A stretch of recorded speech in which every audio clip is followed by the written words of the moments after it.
আফসুস করবেন, খোদার কসম আফসুস করবেন। কোরআন শরীফে আছে, আমি শুনাই আপনাদেরকে কয়েকটা আয়াত। কোরআন শরীফে আছে, আল্লাহ তাআলা বলেন, ফেরেশতা যখন জাহান্নামের নাফরমান চিৎকার করবে তো ফেরেশতা জিজ্ঞেস করবে, মা সালাকাকুম ফি সাকার। এই যে আল্লাহ বলেন, ফেরেশতা জিজ্ঞাসা করবে, এই বেঈমান, তোরে কে জাহান্নামে ফেললো, কেন জাহান্নামী হলি? তো জাহান্নামী উত্তর দিবে, ক্বালু লাম নাকু মিনাল মুসাল্লিন। জাহান্নামী এক নাম্বার জবাব দিবে, আমি নামাজি ছিলাম না।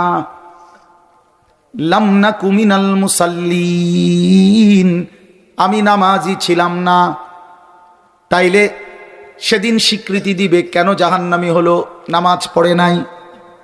কোরআনুল কারীমে আল্লাহ বলেন, কাল্লা ইযা বালাগাতিত তারাকি ওয়া কিলা মান রাক। রব্বুল আলামিন বলেন, নাফরমান পাপী মালাকুল মউত আজরাইল যখন জান কবজ করতে আসবে, তখন নাফরমান পাপীর রূহটা আজরাইল এসে কলিজা থেকে রূহটা ধরে একটা টান দিয়া ছিঁড়ে ফেলবে। রূহটা ছিঁড়ে ফেলবে, ছিঁড়ে ফেললেই রূহটা কণ্ঠনালীর কাছে এসে দাঁড়াবে। এখানে কণ্ঠনালীর কাছে এসে আটকায় যাবে। রাসূলুল্লাহ সাল্লাল্লাহু আলাইহি ওয়াসাল্লাম বলেন, আমি আপনাদের একটা জিনিস বুঝাইলে সহজে বুঝবে। এই যে দেখেন এই টিস্যু পেপার, এটা টান দিলে খুব সহজ, এই যে বের হইতেছে খুব সহজে কিনা, কথা বলেন না? আচ্ছা, এটা বাদ দেন। এবার এইখানে দেখেন আর একটা পলিথিন আছে, এই যে এখানে দেখছেন, মানে এটার লগে টাইট হইয়া লাগিয়া রইছে। এইটা যদি কেউ খুলতে চায় তেমনি টান দিলেই তো বের হয়ে যাবে। কি করতে হবে? এটার টাইন না ছিটতে হবে। এই যে দেখছেন, এরকম টাইনা টাইনা ছিটতে হবে না।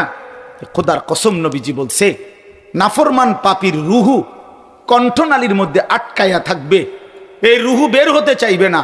মালাকুল মউত আজরাইল খপ করে ধরে টাইনা হেসরাইয়া ছিঁড়া এরপরে বের করবে।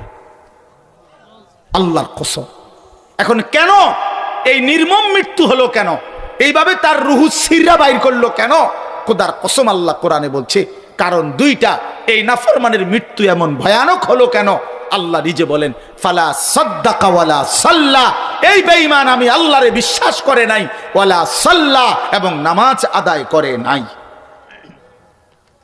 এজন্য দোস্ত, তোমরা যারা নামাজ পড়ো না, মনে রাখো এই বন্ধুর কথা, বেনামাজি তোর কলজা থেকে রুহু ছিঁড়া টাইনা ফেলে দিবে তোর।